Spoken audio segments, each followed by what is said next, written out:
عمل سے زندگی بنتی ہے۔ ایک شہزادہ اپنے استاد محترم سے سبق پڑھ رہا تھا۔ استاد محترم نے اسے 2 جملے پڑھائے۔ پہلا یہ کہ جھوٹ مت بولو اور دوسرا یہ کہ غصہ نہ کرو۔ کچھ دیر وقفے کے بعد شہزادے کو سبق سنانے کو کہا گیا تو شہزادے نے جواب دیا کہ ابھی سبق یاد نہیں ہو سکا۔ دوسرے دن پھر استاد محترم نے سبق سنانے کو کہا تو شہزادے نے پھر سے یہی عرض کیا کہ ابھی بھی سبق یاد نہیں ہو سکا۔ تیسرے دن چھٹی تھی۔ استاد نے کہا کہ کل چھٹی ہے، لہٰذا کل لازمی سبق یاد کر لینا، بعد میں کوئی بہانہ نہیں سنوں گا۔ چھٹی کے بعد اگلے دن بھی شاگرد خاص سبق سنانے میں ناکام رہا۔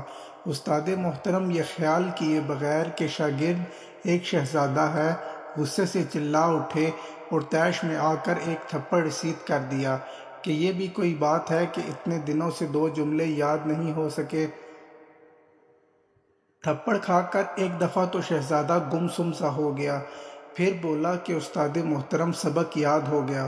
استاد کو بہت تعجب ہوا کہ پہلے تو سبق یاد نہیں ہو رہا تھا اور تھپڑ کھاتے ہی فوری سبق یاد ہو گیا۔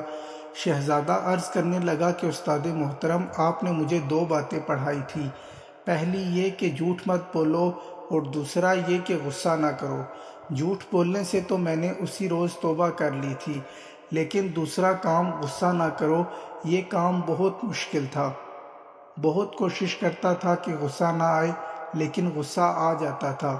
اب جب تک میں غصے پر قابو پانا نہیں سیکھ پا رہا تھا تو میں آپ کو کیسے کہہ دیتا کہ مجھے سبق یاد ہو گیا۔ آج جب آپ نے مجھے تھپڑ رسید کیا اور یہ تھپڑ بھی میری زندگی کا پہلا تھپڑ ہے، اسی وقت میں نے اپنے دل و دماغ میں غور کیا کہ غصہ آیا کہ نہیں۔ غور کرنے پر مجھے یہ محسوس ہوا کہ غصہ نہیں آیا۔ آج میں آپ کا بتایا ہوا دوسرا سبق بھی یاد کر چکا ہوں۔ میں نے تمام سبق سیکھ لیا ہے۔ آج اللہ کے فضل سے مجھے سبق مکمل یاد ہو گیا ہے۔ درس حیات۔